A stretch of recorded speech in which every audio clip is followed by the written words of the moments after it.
반갑습니다. 하나님께서 축복해 주시기를 바랍니다.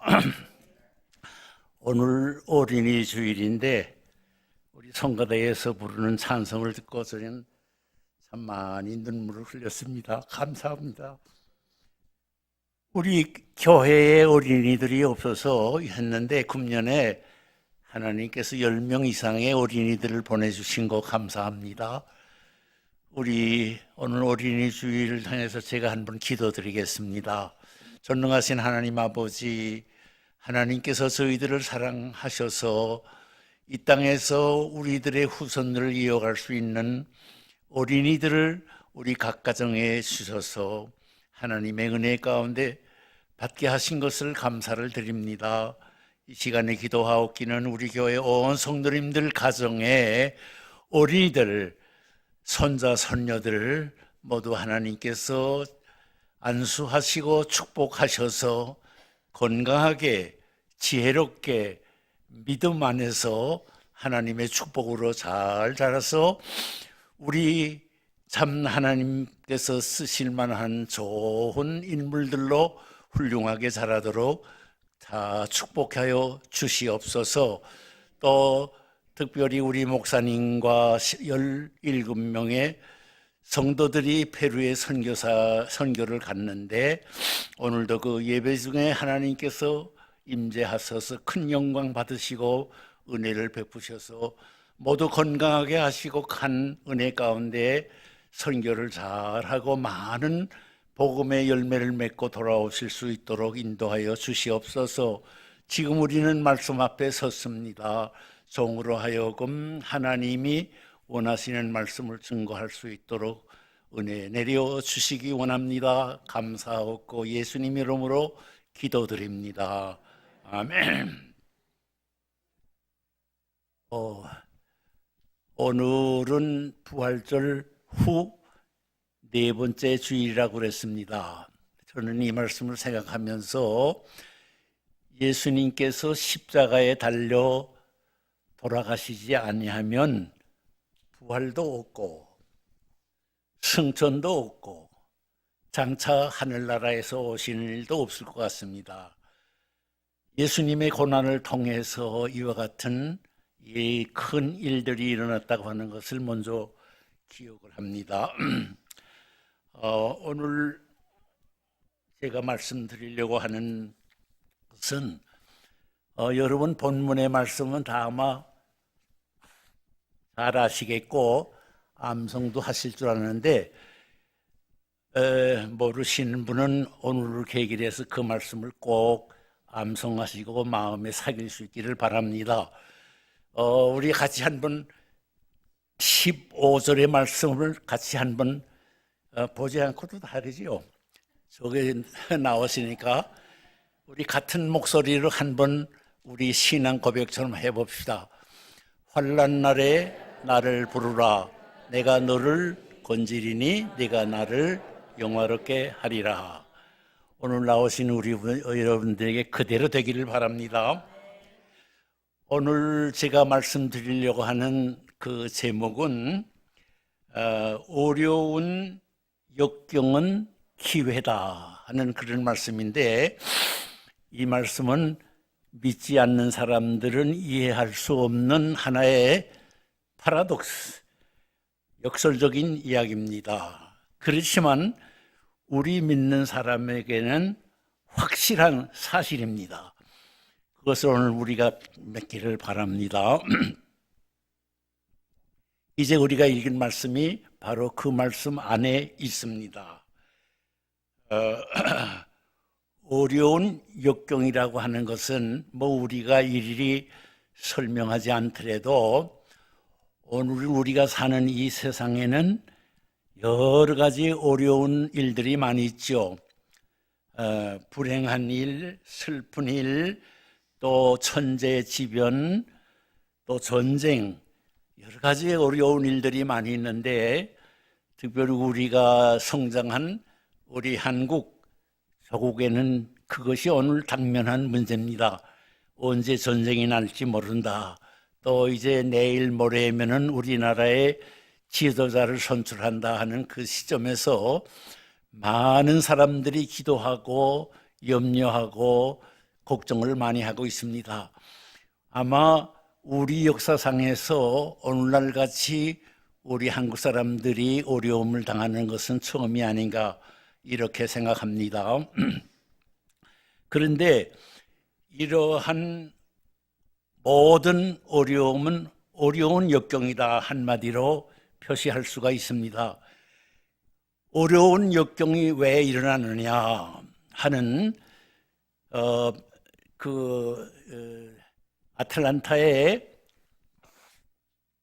침례교 목사로 있는 그 훌륭한 목사님이 있는데 찰스 스탠리라고 하는 목사님이 언제 한 번 그 설교하는 말씀을 제가 들었습니다. 어려운 역경의 시대라. 우리 어려운 역경이 왜 일어나느냐 하는 것을 그분이 말씀을 했는데, 어려운 역경이 일어나는 원인은 첫째는 사탄이 지배하고 있는 세상이기 때문에 사탄의 역사로서 그런 것이 일어난다. 두 번째는 사람들의 죄악으로 인해서 그와 같은 일들이 일어난다.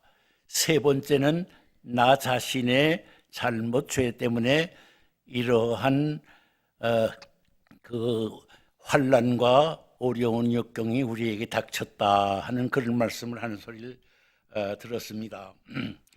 그런데 우리 성경에 보면은 많은 위대한 신앙인들이 있는데 그 모두가 이 어려운 역경을 통과해서 이긴 사람들입니다. 뭐 다 일일이 들을 수 없지만은 첫째 먼저 생각할 것은 이 세상에서 가장 고통을 많이 받은 사람이 누구나 하면은 욥이지요. 욥이라고 하는 사람은 10남매를 잃고 가졌던 모든 재산을 다 잃어버리고 그야말로 죽지 못해서 사는 그런 어려운 고통을 당했지요. 그런데 그 욥은 그 어려운 고통 가운데에서도 인내하고 믿음으로 미래를 바라면서 산 사람입니다. 그래서 그가 어려운 고통 속에서 고백한 가장 중요한 구절이 욥기 23장에 있는데 그가 이렇게 말하고 있습니다. 내가 가는 길을 주께서 아시오니 주께서 나를 연단하신 후에 정금같이 나오리라. 우리가 이 세상에서 어려운 역경을 받는 것은 하나님께서 마귀 사탄을 통해서 우리를 연단시키는 것이라. 그리고 확실히 그 이후에는 하나님의 큰 축복이 있겠다고 하는 것을 믿었습니다. 그렇기 때문에 욥이 그 고통을 지나고 난 다음에 욥이 하나님의 축복하시는데 이전 것보다 배나 더 축복하셨다. 10남매 중에 딸이 셋인데 그 딸은 이 세상에서 욥의 딸과 비교할 수 없는 그렇게 아름답고 귀한 딸이었다. 그리고 욥은 140년을 동안은 살면서 그는 자손 4대를 보고 이렇게 장수한 사람이다. 그런 기록이 욥기의 기록입니다. 또 우리 성경에 보면은 옛날 요셉이라고 하는 사람이 있습니다. 그것은 자기 형제들의 죄악으로 인해서 애굽에 팔려갔지만은 거기에 가서 애굽 사람의 애굽 왕 바로에게 신임을 얻어서 나중에 총리가 되었습니다.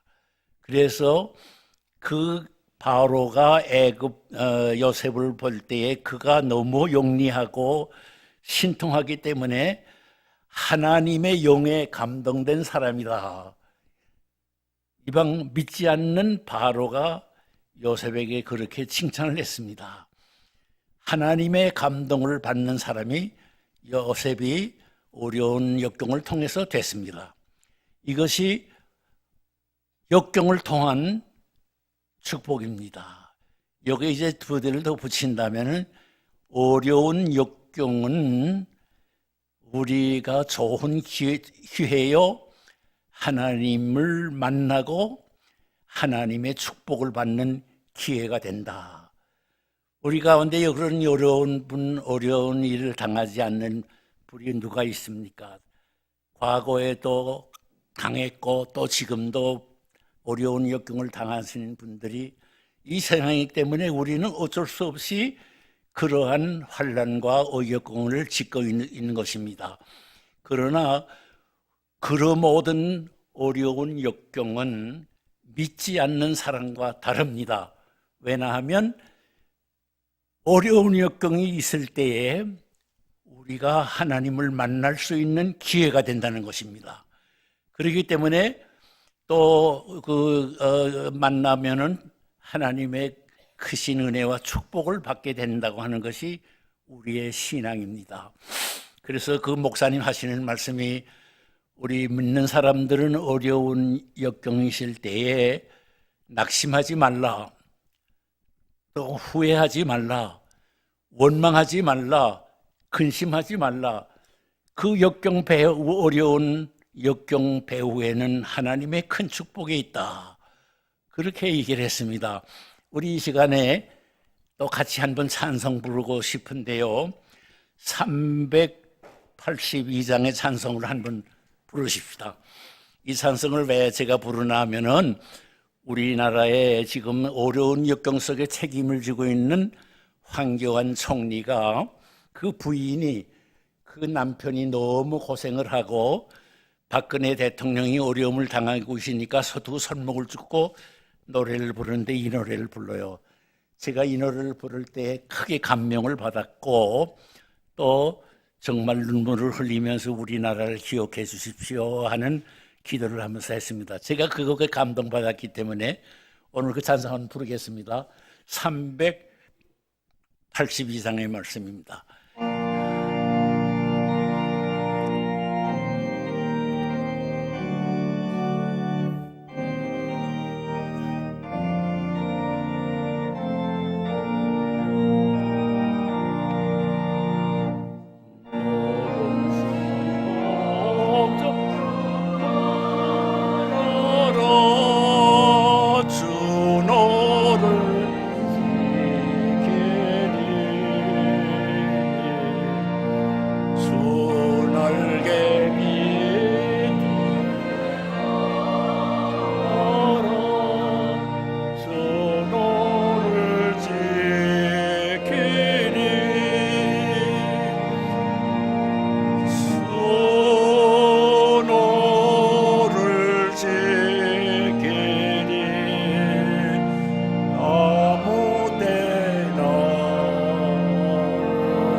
찬송이 제일 좋지요.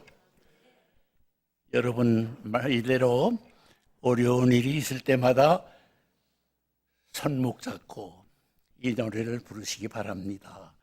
우리에게 믿음의 큰 힘이 되고 하나님의 축복이 되는 줄 믿습니다. 자, 그러면 어려운 역경을 당할 때 우리는 어떻게 해야 하느냐? 우리 성경 본문에 보면 그 말씀이 있습니다. 환난 날에 나를 부르라. 우리 하나님께서 어려움을 당하는 환난 날에 어려운 역경이실 때 하나님 자신을 부르라고 하신 겁니다. 우리는 어려움을 겪을 때 다른 사람 바라볼 거 없고 누구 바라볼 거 없고 오직 우리가 믿는 전능하신 하나님을 부르라. 이 부른다고 하는 말은 여러 가지 의미를 가지고 있는데 바라보고 찾으라, 기도하라 그런 의미를 가지고 있습니다. 어려운 역경이 있을 때 우리는 하나님을 바라보고 하나님을 찾고 하나님께 기도하라고 하는 그런 말씀이에요. 이것이 우리 어려운 역경을 이기고 복받는 길이라고 하는 그런 말씀입니다. 옛날 이스라엘 백성들이 애굽에서 환난을 당하고 있을 때에 그들이 하나님 앞에 부르짖었습니다. 그렇기 때문에 모세를 통해서 애굽을 나오게 하고 가나안 복지를 가는 것을 인도해 주셨습니다. 또 우리 개인적으로도 그렇습니다. 옛날 다니엘이라고 하는 사람이 큰 어려움을 당하게 됐는데 본래는 바벨론의 포로로 잡혀갔지만은 너무 영령하고 아름다운 사람이기 때문에 그 메데 파사 왕국의 총리가 되었습니다. 그 총리가 되었을 때 동료들의 모함을 받아가지고 누구든지 파사 왕 다리오 웽와의 다른 사람이나 어떤 신에게 경배하고 기도하는 사람이 있으면은 저 사자굴에 던져서 죽게 하자. 그거를 다리오 왕에 옳게 하고 조인을 하고서 공포를 했습니다. 다니엘이 그 소식을 들었습니다.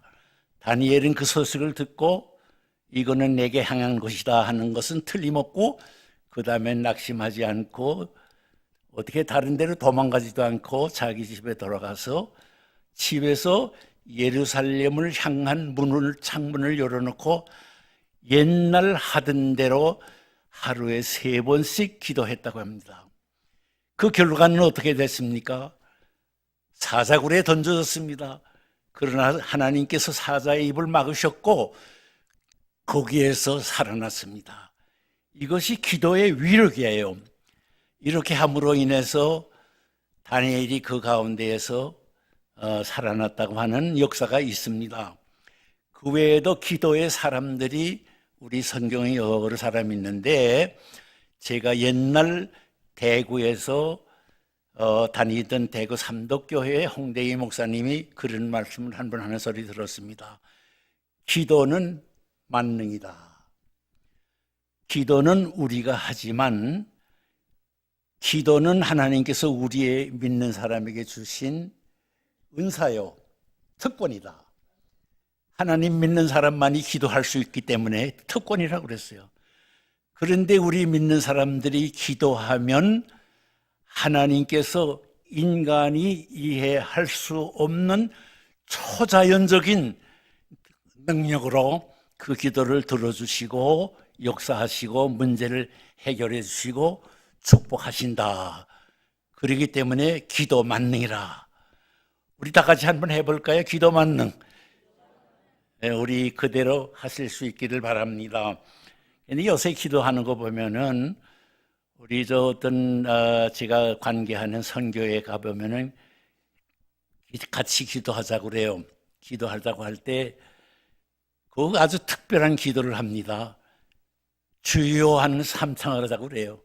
주여 주여 3번 큰 소리를 하는데 막 귀가 떨어져 나갈 때 내가 그때마다 그래, 우리 하나님 귀가 잡수셨나?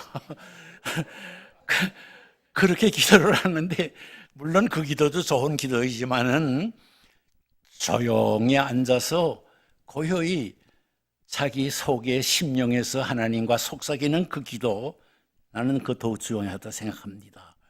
기도는 만능이다. 그래서 우리 기도를 통해서 큰 역사가 난 일이 있는데, 옛날 히스기야 왕 때에 아수르 왕 사네립이 히스기야에 있는 예루살렘을 포위하고 하나님을 비방하고 항복하라고 하는 문서를 써보냈습니다. 그때 히스기야 왕이 그 편지를 받고 하나님의 성전에 들어가서 그 편지를 펴놓고 하나님 앞에 통곡하며 울며 기도했습니다. 그 결과가 어떻게 됐나요? 하나님께서 그 기도를 들어주시고 하나님의 사자를 보내서 아수르 군대 18만 5천 명을 죽였어요. 그러니까 그 아수르 왕 사네립이 도망을 가다가 니니웨라고 하는데 자기 거기에 있었습니다. 가서 자기 우상에게 이렇게 묵상하고 기도하고 있는데 자기 아들 둘이 들어와 가지고서 자기 아버지를 죽여버렸어요. 그래서 멸망했어요. 이것이 기도의 위력입니다. 우리 앞에 어떤 원수가 있든지 어떤 정말 막을 수 없는 그런 것이 있으면 우리가 기도하면 하나님은 그 원수 마귀, 그 우리를 해치려는 것도 다 해결해 주시는 줄 믿습니다. 오늘 우리는 이것을 믿어야 합니다. 그런데 오늘 우리는 우리나라의 실정을 매일 듣고 있습니다. 이제 내일 모레는 우리나라의 대통령 지도자를 뽑는다고 하는데 우리나라 사람들이 많이 염려를 하고 걱정을 하고 있습니다. 그것은 무엇이나 하면 공산주의에 물든 이제 적화 통일을 하겠다고 하는 무리가 이제 우리나라의 지도자가 되면 안 된다. 그런데 지금 거의 우세하고 있습니다. 이런 때에 많은 사람들이 염려를 하고 있어요. 그런데 이것도 한 나라의 지도자도 역시 하나님이 뽑으시고 인도하시는 줄 믿습니다. 우리나라를 사랑하는 우리 하나님께서 전화이복, 화가 복이 되게 하는 역사를 이루어 주실 줄 믿습니다. 우리 그것을 위해서 우리들도 다 기도하고 해야 되겠습니다. 우리 이 시간에 한번 같이 기도하고 싶은데 우리 시간이 하니까 우리 여러분 각자가 우리나라, 우리 민족을 위해서 기도하는 애국자들이 한번 되시기 바랍니다. 다른 거 아니에요. 우리나라 사랑하고 우리나라에서 기도하면 그 이상 더 애국자가 없습니다. 자, 그래서 우리는 이 어려운 환경에서 우리가 하나님을 믿고 의지할 때에 하나님께서는 이와 같은 큰 축복의 역사를 이룬다는 것이 오늘 우리의 말씀입니다. 그래서 마지막에 하나는 뭐냐면 하나님, 그 본문에 보면 환난 날에 나를 부르라 내가 너희를 건지리니 내가 나를 영화롭게 하리라. 이 말씀 매우 중요합니다. 우리가 하나님께 영광 돌리는 것은 우리 사람으로서는 최고의 의무요, 최고의 축복입니다. 하나님이 얼마나 기뻐하시면 우리를 통해서 영광을 받으시겠는가. 오늘 나오신 우리 모두가 다 하나님께 영광 돌리시는 축복된 우리가 되기를 바랍니다. 기억하십시다. 우리 어려운 환경에 낙심하지 맙시다. 원망하지 맙시다. 불평하지 맙시다. 근심하지 맙시다.